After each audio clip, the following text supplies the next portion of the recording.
being like a little bit of ANZ solidarity and just banning out poor Gull. I mean, it could be a bit of both, right? A bit of a troll pick, or it could be at the same case like, no, Cho'Gall is actually really strong as to what we're trying to do against them. A lot of people don't have experience, I guess, on reacting to Cho'Gall, so it could be quite scary if he does get let through, because he's just got so much push power, and as I said, combined with an Auriel, as you touched on earlier, there's 3-man wrecking ball. Exactly. And, I mean, if you look here, we've got really... Seer Atlan, BG, 2-minute Spider Queen. Trying to break this draft down with a first pick on Li-Ming. Response was double specialist, Zagara and Zul. So they just said, right, you know, we're not going to let you even have one. Yeah. Not let you have one. So, I mean, the wave clear for them on this one, combined with the Johanna as well, I mean, expect to see them just dominate those rotations. But Seer Atlan, like we actually saw when they versed Negative Synergy, running, I believe, almost the exact same comp again. Correct me if I'm wrong, Vandy. So they're not even concerned about wave clear. They just want kills after kills after kills. They did pretty well when it did actually come across, but we'll have to see if they can actually keep it going through the game as opposed to just an initial burst at the start. Yeah, and then just sort of stagnating as they go. I got to agree, but there's heaps of push potential on BG as well. So they're going to be sort of even. Okay, the good thing is that Tomb of the Spider Queen is small maps, so rotations are easier to do. But even then, once that turn in happens, how far can they push with it? You know, like, and then how much can they do with the level advantage and experience advantage that they will receive from doing so? So that's where Seer Atlan should be concerned about BG sort of coming back and doing that, I guess. But then equally, like you said, Seer Atlan, kill after kill after kill, right? Yeah, they're just not concerned about the wave clear to a certain degree. They just want to find kills, get the objectives, deny you from, I suppose, really handing in. And from then on, you know, pushing. We saw last time Arthas went for the Sindragosa. Chances are I'll probably see that again.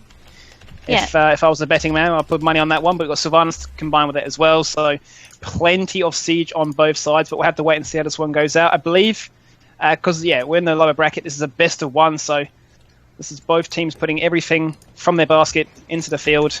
And, do or die. Making it work for them. Alrighty. So here we have on the left-hand side in the blue corner, it is Seer Atlan fighting for their tournament survival. It's 0-7 on ETC, Morton on Li-Ming, Prackers on Arthas, Moondruid on Tyrande, and Ultivian playing Sylvanas. And then on the other side for BG, we've got Fukul on Lunara, Chop playing Lieutenant Morales, New on Johanna, Jaddy on Zagara, and Eterna Nyx on Zul. A bit of an interesting name, that one, but we will get past it, I'm sure. So we go into the common 10 fight mid. Yes, where they just size up each other. Maybe check out a couple B-steps. We haven't seen any B-stepping going on today. Everyone's been quite focused today. No time Very for well B-stepping. managed. Very well managed. We're in the right region, right? I hope so.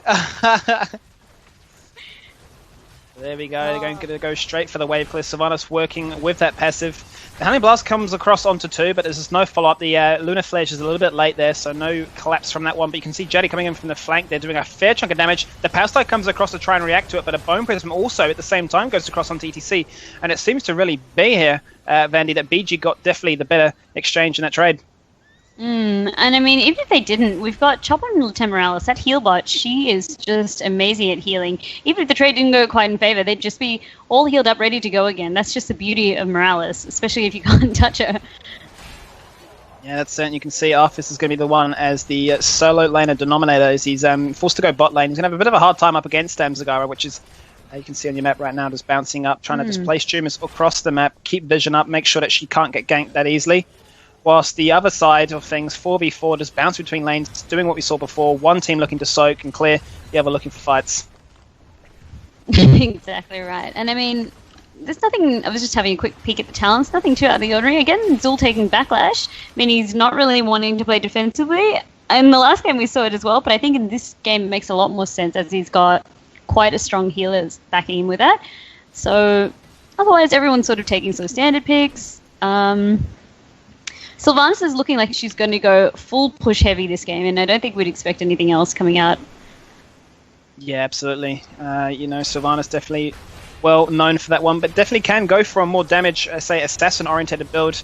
We just don't see it as commonly these days. But there goes the damage once again. Bone Prism connects onto ETC. Looks like he's going to drop. He's dropped down to 50 health. He does actually find The kill there is BG, which I actually just seen in chat now. People are joking, saying BG stands for ban goal, which would suggest why Secret LAN banned it, but that is another matter entirely there, Vandy.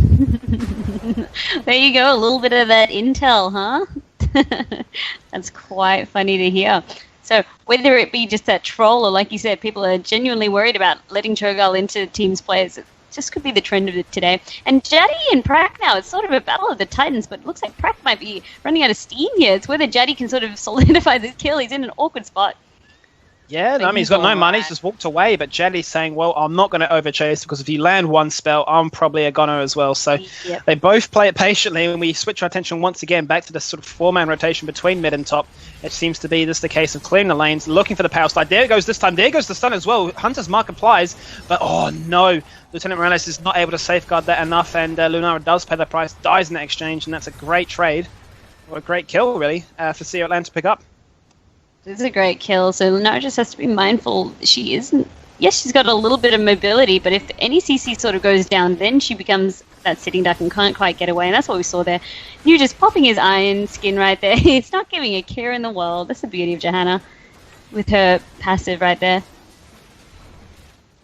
There you go, and say Iron Skin going to try and do as much work as it can, really deny the blow-up potential of what we've seen today from this team. ETC, landing stuns, followed up by the Tyrande, and just looking to blow somebody up. Morton on his coveted hero there. He loves playing Li Ming, and he's looking to try and get that dream like we saw last game. Three-man mosh pit, blow somebody up, and reset City is what he sees on his screen.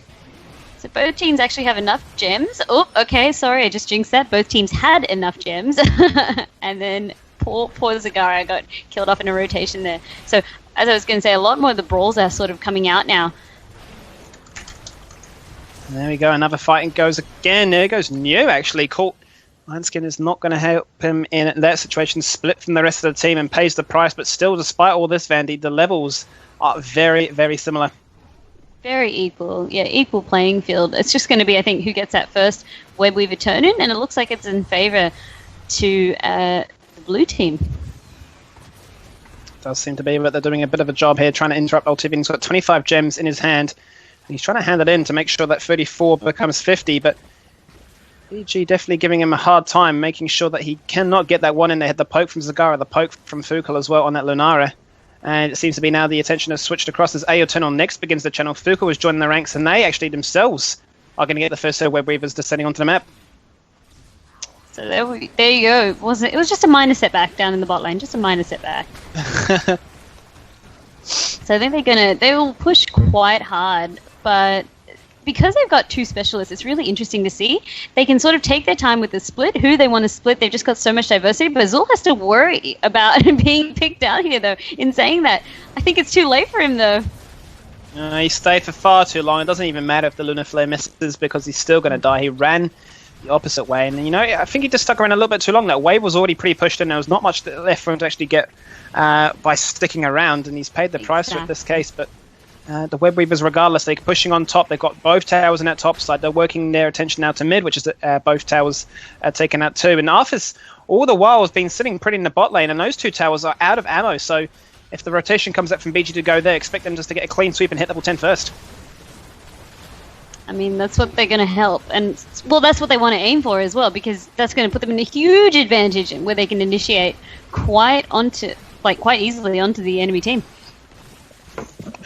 Yeah, you can see them still sticking around here as a four-man unit. Zul, once again, he's got a bit of a decision to make. Do I go back to the top lane? Does deja vu happen? No, I'm going to actually come through with the mid-team now, make sure we can make something happen when I've got my comrades around me. And if we switch back to the bot lane, yep, those two towers did drop there, so the outer scheme of things for the towers have all dropped on the side of Secret LAN, and with that, they've found themselves with a half-level lead.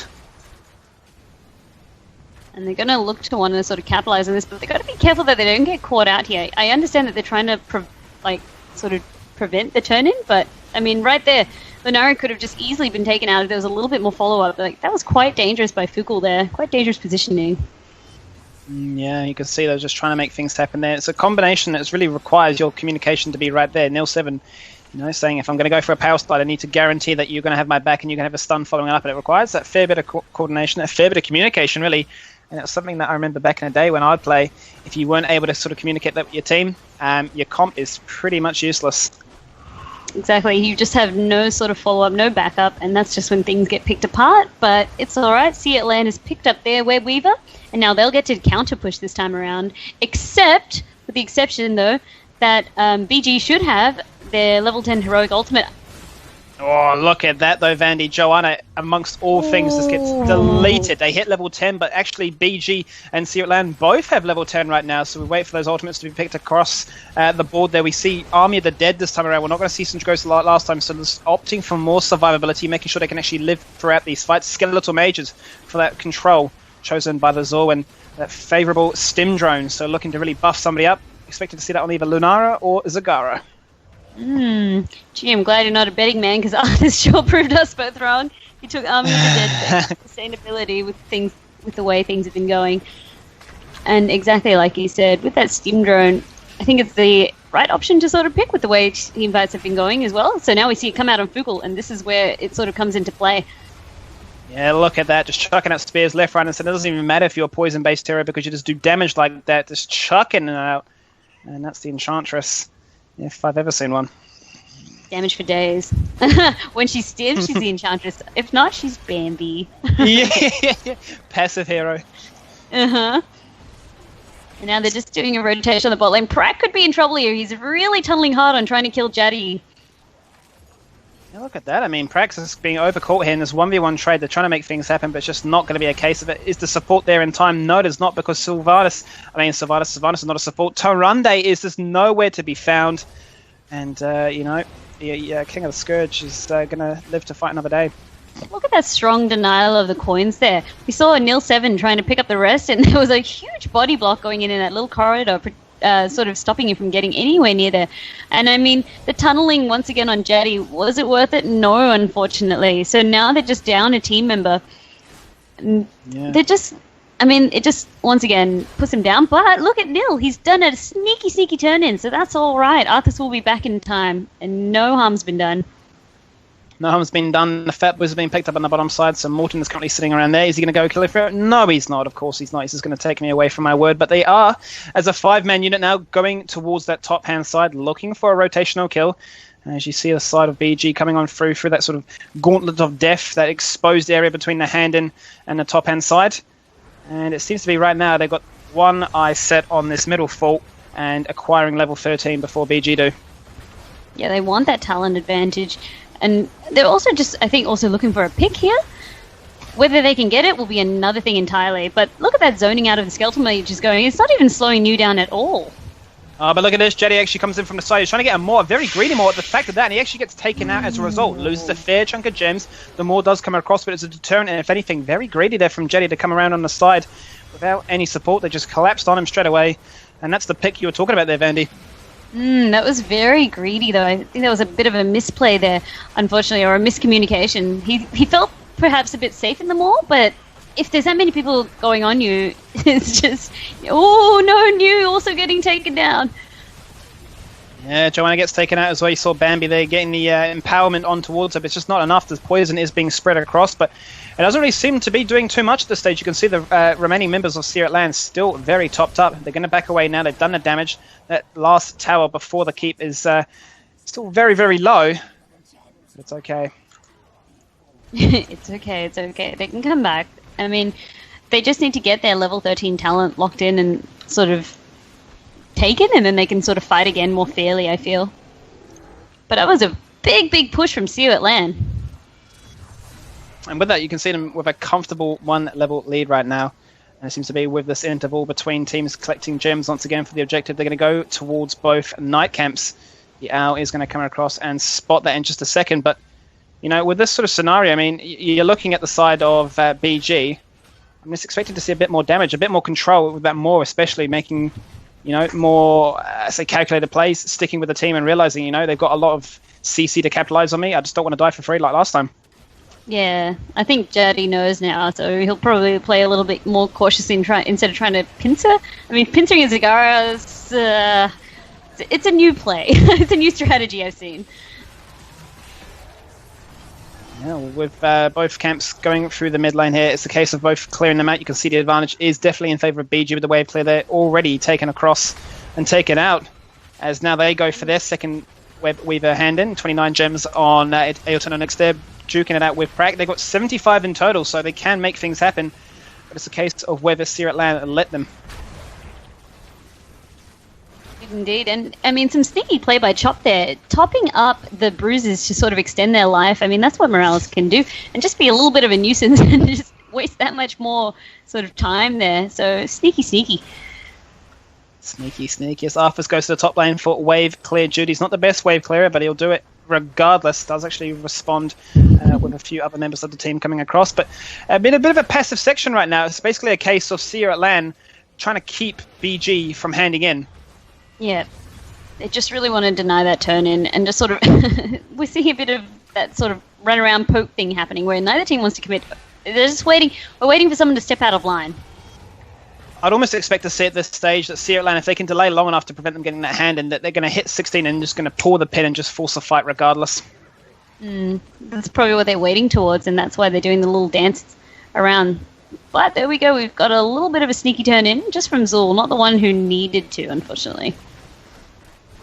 Yeah, 32 on Fugel, who will be definitely looking to try and get one handed in at any sort of circumstance he can find. But you can see a good job still from Searat LAN, splitting up their members between top and bot, really trying to scout out for where these people are. I can see Ailton Onyx is in the bot lane clearing, but still being so very patient, waiting for that 16 talent tier. They don't have any gems that they can hand in. They'll be very close towards it, but it's not enough to give it the pressure and allow BG to have the free roam and the free reign.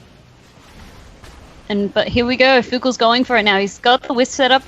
I think he'll get it in. There you go. Oh, there he goes. And in terms of that, it actually coincides with him getting level 16 too, so we'll have to see where they decide to push their attention towards. Fault in the bot lane is extremely low. Same story applies for mid lane. The only one that's still remaining healthy for Searat LAN is that top side section, so they may decide at BG to put all their attention in the top lane and allow their minion waves themselves to push out those other two. I mean, I feel like that would be the smartest play that they do, but look where Searat LAN sort of setting up. Oh, look at that. They go straight on towards Lunara, taking out Chop, cannot do anything. No safeguard, no heal. He's stuck on that money pig, and he just watched his teammate fall. I mean, knew something was up. Knew, but he chucked in the unintentional puns tongue all twister. around. Yeah, he knew they were there, but unfortunately, we saw Paul Lunara get sort of punished for that, and they were just set up so aggressively there. Oh, but Arthur's now. Whoa. He Talking just about got getting taken punished. out there. He got punished as well, absolutely. As Morton is the only remaining member of Searat LAN stuck in this bot lane. 4 members of BG pushing with a spider. Arachnophobia as that wave comes across and clears out that wave. And they're still looking for more. Ailton Onyx is going to go for the Bone Prism. He's just out of range and settles for a Bone Scythe instead. So I guess there's really no need. The web weaves are just about to fall now, so there's no need. They can back off. But interesting to see, I guess, is where they rotate from here. I think they might want to see if they can pick off. It's getting to the stage where now if either member of the teams pick off anyone, they're going to try and maybe force a boss push here. It'd be interesting to see what they decide to do. They're going to go for another hand, and again, they do have enough if they do. Decide to do. Every single member right now is going for that hand in, but it seems to be the same cases applying as well. Nil 7 actually nearly had 16 to hand in. That would have been the next set of web weavers, but a Spectral Scythe at the very last minute goes for it. Oh, there's the more, collapses onto 2. Big power slide comes across into Jetty, but he's got the heal coming from that Lieutenant Morales. As now they go and collapse. The stun comes out from Tyrande. Doesn't actually coincide with anything, but the mosh pit too. That's going to be enough to get the ball rolling. It instantly takes out 2 members of BG. They're still looking for more. They found another target. It's going to be on towards Chop, and Bambi running for her life. She's running back to the wildlife. She goes to see Zagara, and they can both rejoice and regroup at their fountain. Oh, that was big plays by Altvian there. That Wailing Arrow, oh my goodness. Chop over there, he wanted to help his teammate and support them, but he couldn't. So the Sun's doing so much work there, and that's what sort of helped turn the tides into Searat LAN's favour. And there we go, there's that boss play I was talking about. So it was getting to that point where if you just can't afford to have any team members fall at this stage, because now boss is coming out, now there's web weavers, they could potentially push through and snag the game. Absolutely, that's a huge momentum swing from right now. All lanes will be pushed in their favor, and this is most likely looking like a keep. Every member of BG will be back up. Ultimates are down for at least 30 seconds more on a few crucial targets, so they're going to be trying to push on in and really open up that win condition by taking that keep down. Indeed, indeed. So it's just going to be coming down to how BG sort of reacts to this now. That's going to be whether they can sort of win here or stall it out longer in their favor.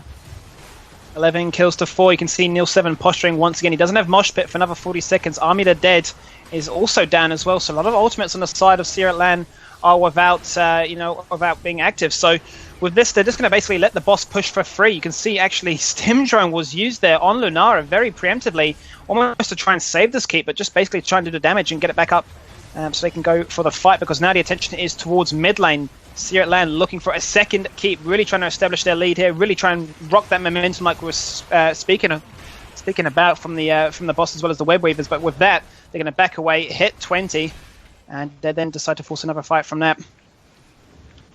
I mean, it's not the best. It hasn't spelt disaster, though, for BG. They can still come back. They're holding on.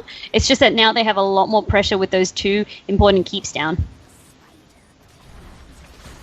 And as they go for the Fat Boys in the bottom lane, that will be the last remaining lane looking to have a keep taken down. And with that, every lane's pushed and you find yourself in a bit of a rough spot, consistently on cleanup duty, clearing those lanes, making sure you can actually be pushed out without being rushed by those catapults. It puts you in a bit of a dire situation. If you want to go for a team fight, you literally have to win it and rush the opposing core, or you find yourself losing to the PvE element of this game. Exactly right. And that's why you said all these sort of pushes, the specialists that really excel in pushing, are so high favor now because those minions are doing more work than ever. Well, there we are, 19 minutes into this game, Vandy, 20-18. They don't have enough gems here at LAN for another hand in, but they have one place in mind, and it looks to be that they're going to go straight towards that bottom lane. You can see two members of BG have gone straight to that top side to go for the clear, and with this knowledge in mind, they might try to go for a little cheeky pick. Nil 7 spots at Joanna, but is very conscious of that iron skin and will not be baited by a power slide there. And you can see them just trying to basically watch to see if BG make a mistake, but mainly they're a bit of an interesting spot right now. You can see that wave is all the way back there, and they're kind of wanting to push for this, but almost a bit conflicted. I think Nil's going to force a really aggressive play soon because he took Bolt of the Storm as his 20 talent. So I think we're going to see an aggressive play coming out from him. Once he reads the sort of conditions and sees a window of opportunity, he's going to go for it. I mean, they've still got another few minutes at their hand. 19 just now being picked up by BG, so the advantage still is in the court for Sierra LAN. And it seems to be the more passive play is going to come across now. They're going to go for the wave clear, looking almost like they're going to go for the gems. And it might be a case of just hitting this next set of web weavers and with that pushing for the win. And then they're all set up there. They just don't want, once again, new again. He's on it. He's on it. So he just chucks out the blind. He's just trying to find out where they are. They're sending him to face check because he's got iron skin, essentially, and that's the reason for that. And it's good to see. So there's a lot of respect in this game from both teams. They're trying their best not to be caught out by rotations, not to be caught out by sort of bush traps. They're playing it quite carefully and sort of passively on both sides until they get an advantage either through the web weavers or the boss. So we'll wait and see. But we've got BG quite catching up on that experience. They're almost going to hit 20 if they can soak it out a little bit longer. That's it. Level 20 very, very close on right now. Sierra LAN still needing at least 13 gems for this next set of web weavers. And bear in mind, actually, the boss is up in 50 seconds, so they might wait for that. But there goes the Bolt of the Storm, the power slide too. The Maw actually comes across, but completely whiffed. It did actually force out the Shadow Stalk as well as the Disintegrate. Not the biggest cooldowns, but still an exchange regardless. And, well, we just go back to the passive play again, Vandy. Yeah, once again, biding their time. But there we go. Neil was trying to force something out as well, but he knew he wasn't going to land anything, so he didn't waste the mosh because it's got one of the longest cooldowns, I think, out of his team. Yeah, I mean, the stakes are so high at this sort of stage of the game. Late game, if you do die, you're out for at least a minute. Exactly. And given it's a best of one in this loser bracket, no team is wanting to make the wrong move here. So very, very safe from both sides right now. You can see a hand-in is going across from the side of BG. Zorba getting that channel, but the rest of the team have now rocked up. There goes the Stim Drone. They're looking for the big fight here. Stim Drone plus the Blessed Shield. In a sense, almost negated for a second there. Morton actually getting caught out there by New, but he does manage to get the teleport across. Doesn't whiff it. And once again, back to the passive plays. The Web Weavers have now descended from the side of BG, and that does prevent the boss from being picked up, but we'll have to see how much value BG can get off this one. Both teams so careful. This is, like you said, because it's all or nothing now. That's why they're really stalling out. They just don't want to put a toe out of line, because this is how you either win or lose. At this point, it's going to be win or lose. It's too late in the game now. Your respawn time is going to be too long. And this is when you've really got to be on top of your emotions. As weird as it sounds to say, you get into these sort of circumstances where you might have a very aggressive comp and you lose by not being aggressive. But to a certain degree, you are so very conscious of what you can see. If you do spot out one member, you might want to be very trigger happy and just jump for the ultimate on it. But at some cases, you're holding back for as long as possible. You can see here, they're just not even committing for these towers, or just letting that Web Weaver do it itself. They're very conscious of what Nil7 can do. He went for the Boulder Storm slide before, and they're respecting that quite a bit. And Fukul as well. They all know that, I guess the way Nil's been playing this entire game now, they know he's always going to try to go for the pin string off on the side, because that's where he was catching them out on, especially in the turn-in points off on the side. So they've learnt that, and that's why Fukul knew exactly where to put the Wisp to try and find Nil, and bam, there he was. Yeah, not now much we've got value Zul was gained from rushing. that. If they fight now, sorry, I was just saying Zul was in the top lane, so if they fought, they would have been at a disadvantage, but Zul safely made it back. If any fights go on there, it's at a full team now. Yeah, I was just going to say that there goes the actual big fight. Oh, wow. Bless Shield comes across and it seems to be one target in mind. Bless Shield actually takes out quite a few members, but the more too, actually locking up everybody, the counter-engage from that mosh pit, locking them all up. Moondroid down to 400. Storm Shield doing so much work, but there goes the invulnerability from Johanna, and eventually results in their first kill being taken, and that's Taronde dropping. Now they have a second target in mind. There's ETC. This spells disaster right now for Searat LAN. So patient. The bloodbath finally comes across. The kills finally come out. It was 11 kills to 6. But those are two crucial kills they need. But I don't think it's enough here at Vandy. No, they're not pushing through because the Web Weavers and their open keep. So this is where it just gets a little bit tricky, because if they tried to rush down the core, guaranteed the Web Weavers would have been hammering at the core and potentially had the ability to take it out. So they're just playing safe. They did win the team fight, yes, but could they do much with it? Unfortunately, they had to defend just due to the Web Weavers being spawned. I mean, you can see their core is down to 50%. There is a full shield there, bear in mind, but these waves are constantly pushing. They need to win a series of big team fights to really establish anything here. And Eterno next is not going to help that because he gets called out, but it might be a 1-for-1 trade as Altivian follows suit too. Bless Shield and Condemn come across onto two more targets. Prak being locked up. He's dropping low. He's got the Howling Blast across. He might be able to get out, but it's not going to be enough because Li Ming drops. Prak is looking to drop too, and there's 3 members there, Vandy. They're dropped for so very long. Taronde, the only one alive. ETC's about to join, but the remaining members down for 55 seconds at least. I mean, this is once again putting it in BG's favor. New doing so much work, indestructible in that sort of past team fight where we saw they got her down and then boom, it popped, and they wasted so much time, and that gave Chop enough time to sort of top him up. And because they wasted all that effort trying to pop Johanna and she didn't die, it was just, that's where they went wrong in that team fight. So I think they're going to be mindful. I don't think it'll happen again because they got caught by surprise. So they'll be mindful, and I think they'll focus a little bit better. If they get a chance to say, yeah, it's interesting because I say they're finding them into sort of a comeback situation, if you will, and the fact that they didn't go for the boss despite 3 members being down, they're going to go for the more safe option. It's just another thing about the mentality these players must be in right now. The Web Weavers are going to come across. They're going to look to try and take their very first keep of their side. And, you know, that boss, 26 minutes into this game, would have been so huge in terms of its scaling, would have done a lot of work in that top side. They could then show their attention to the bot side and really abuse the fact that these members were down, but they're going to play it safe, they're going to play it patiently. This next fight, I would almost argue, will settle the game. So strong. And I can understand the mentality. They're just worried and paranoid about the minions, because you just let 2 or 3 catapults just sort of sit there, and then next minute you're looking at the defeat screen wondering what the hell happened because your attention was focused otherwise. So they're making sure that doesn't happen to them. But I agree, the boss would have just been so good to help them with that comeback. But, I mean, we'll take the Web Weavers, and maybe they can get a keep out of it. We'll see.